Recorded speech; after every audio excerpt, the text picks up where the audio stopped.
Kilala tayong mga Pinoy sa hilig natin sa matamis na timpla pagdating sa mga pagkain natin mga kasangkay. Isang magandang halimbawa na lang nito ay ang mas gusto natin na mas matamis na timpla sa spaghetti natin kumpara sa classic na spaghetti. Kaya hindi na nakakapagtaka na pagdating sa ketchup ay mas patok sa atin ang mas matamis na banana ketchup. Pero sino nga ba ang nakaimbento ng pinakamamahal nating ketchup? Yan ang pag-uusapan natin sa video na to mga kasangkay. Aalamin natin ang kasaysayan ng banana ketchup. Pag-uusapan din natin ang kwento sa likod ng mga kilalang brand nito na Mafran, Jufran at ano ang koneksyon nila sa nagpasikat ng tamis-anghang banana ketchup na UFC. Pero bago tayo magsimula ay iniimbitahan kitang mag-subscribe kung bago ka lang sa aking channel at mahilig ka sa mga ganitong content. Pakiclick na din ang bell icon para lagi kang updated kapag nag-upload ako ng mga bago kong video.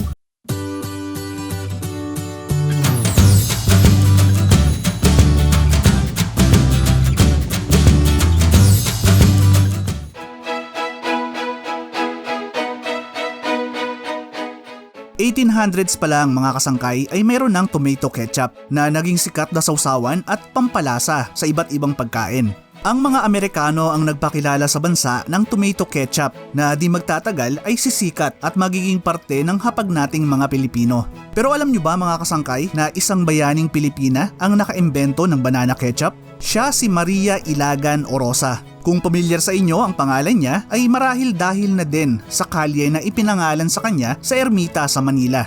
Ipinanganak sa Batangas noong 1892, si Maria Orosa ay isang matagumpay na food chemist na may malaking pagmamahal sa kanyang bayan.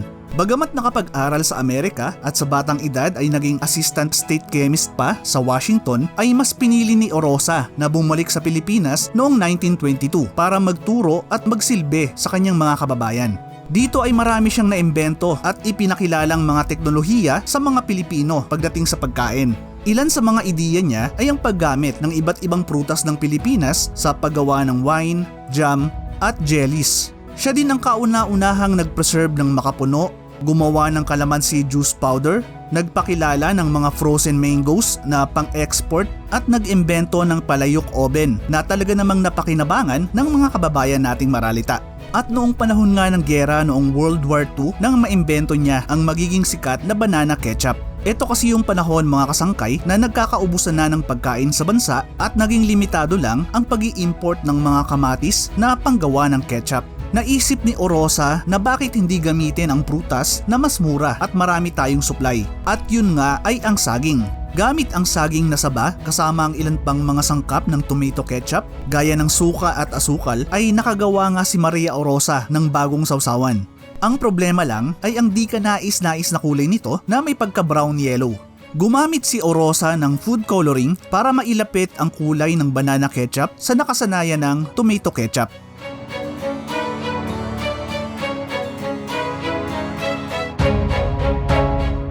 Bagamat ang banana ketchup ang magiging pinakasikat na imbensyon ni Maria Orosa, ay marami ang hindi nakakakilala at nakakaalam sa naging ambag niya sa bansa lalo na nung panahon ng giyera. Naging bayani ng digmaan si Orosa dahil sa dinevelop niyang pagkain na soyalak. Ang soyalak ay tinuturing na isang miracle food na naging malaking bahagi para mabuhay ang mga sundalong Pilipino at Amerikano noong giyera. Noong panahon kasi ng digmaan mga kasangkay ay sumapi si Orosa sa Markings Guerrilla, isang malaking puwersa ng mga gerilya na binuo para labanan ang mga Hapones. Binigyan siya ng ranggo na kapitan at gamit ang kaalaman niya sa pagkain ay gumawa siya ng paraan para makapaghatid ng pagkain sa noon ay mga namamatay na sa gutom na mga sundalong Pinoy at Kano na bihag ng mga Hapon. At malaking tulong ang naimbento niyang soyalak para mabigyan ng sustansya at mabuhay ang libo-libong prisoner of war na nasa mga concentration camp sa Manila. Ipinapadala ni Maria Orosa ang kanyang mga lalaking empleyado sa kampo ng mga Hapon para magpanggap ng mga karpintero. Hindi alam ng mga sundalong Hapones na ang mga kawayan na bitbit nila ay naglalaman ng soyalak na naging pantawid buhay sa mga nakakulong sa kampo. Bagamat hinihikayat ng umuwi sa Batangas dahil sa mas tumitinding labanan, ay mas pinili ni Orosa na magpaiwan at tulungan ang mga nagugutom na kababayan. Nang kasagsagan ng Battle of Manila noong February 13, 1945 ay nabomba ang gusali nila Orosa na naging dahilan ng kanyang pagkasawi. Sa pagkamatay niya ay nag-iwan siya ng 700 recipe na galing sa kanyang mga eksperimento at pag-aaral. Noong Pebrero nung nakaraang taon lang ay aksidenteng nakita ang grave marker ni Maria Orosa sa Malate Catholic School. Pero sa kasamaang palad ay hindi pa din nakikita ang kanyang katawan. Sa ngayon ay kinikilala ang kontribusyon ni Maria Orosa sa kasaysayan ng bansa. Bilang pagpupugay sa kanyang kabayanihan ay ipinangalan sa kanya ang isang kalye sa Malate, Manila. Tinayuan din siya ng marker at bust sa kanyang bayan sa Batangas. Tunay ngang kahanga-hanga mga kasangkay ang naging buhay ni Maria Orosa. Bagamat konti lang ang nakakakilala sa kanya ay naging parte na ng buhay nating mga Pilipino ang ilan sa mga nagawa niya. At isa na nga dyan ang pinakamamahal nating banana ketchup.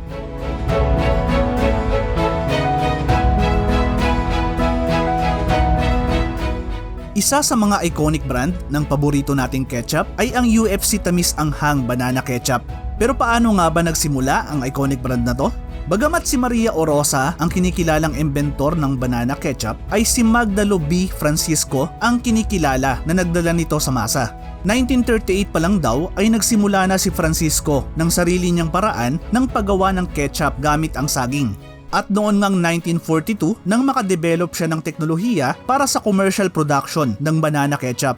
At ito nga ang naging daan sa pagsisimula ng kauna-unahang ketchup brand sa Pilipinas, ang Mafran, na kinuha mula sa unang syllable ng pangalan at apelido ni Magdalo Francisco. Makalipas ang ilang taon ay nagdesisyon si Francisco na mas palakihin pa ang kanyang negosyo.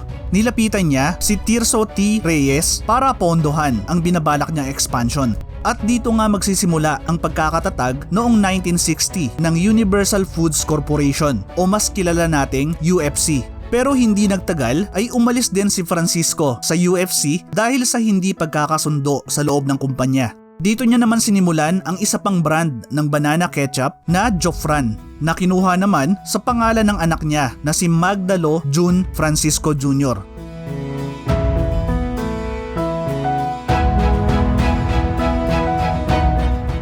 Naging parte na nga ng buhay nating mga Pilipino ang matamis na sausawan at pampalasa na banana ketchup.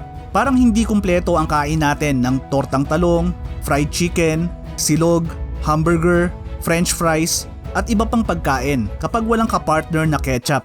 Kayo ba mga kasangkay? Ano ang paborito nyong pagkain na kapartner ng banana ketchup? Paki-share naman sa comment section sa baba. Maliban dyan ay hindi din mawawala ang ketchup sa pagluluto at pagmamarinade. Sikat na sikat nga itong ginagamit sa pagluluto ng paborito nating Filipino sweet spaghetti. Sa ngayon ay marami tayong makikitang brand ng banana ketchup sa merkado. At ang isa nga sa pinakasikat ay ang UFC Banana Ketchup na ipinakilala ng UFC noon pang 1969. Pero alam nyo ba mga kasangkay na ang UFC at ang iba pang kilala nating brand ng banana ketchup ngayon gaya ng Mafran, Jofran, at maging ang Papa ay pag-aari na ngayon ng isang kumpanya at yun ay ang Nutri-Asia. Taong 1996 nang makuha ng Nutri-Asia na noon ay kilala pang Southeast Asia Food Incorporated ang UFC. Maliban dyan ay nakuha din ng kumpanya ang mga brand ng Mafran at Jofran. Kung bibisitahin nyo nga ang website ng Nutri-Asia ay makikita nyo na UFC pa din ang pangunahing produkto nila pagdating sa banana ketchup. Samantalang minamarket naman nila ang Papa para sa mga bata dahil nga sa mas matamis na lasa nito. Ang Jofran naman ang dating kilalang nagsusupply ng banana ketchup sa Filipino local food chain na Max's Fried Chicken na isa din sa balak kong gawa ng video dito sa channel. Ang original naman na brand ng ketchup na Mafran ang pinakamura at budget friendly sa lahat ng banana ketchup brand ng Nutri-Asia. Sa totoo lang mga kasangkay ay nagulat ako sa kasaysayan ng banana ketchup at sa malalim na ugat nito sa kasaysayan ng bansa.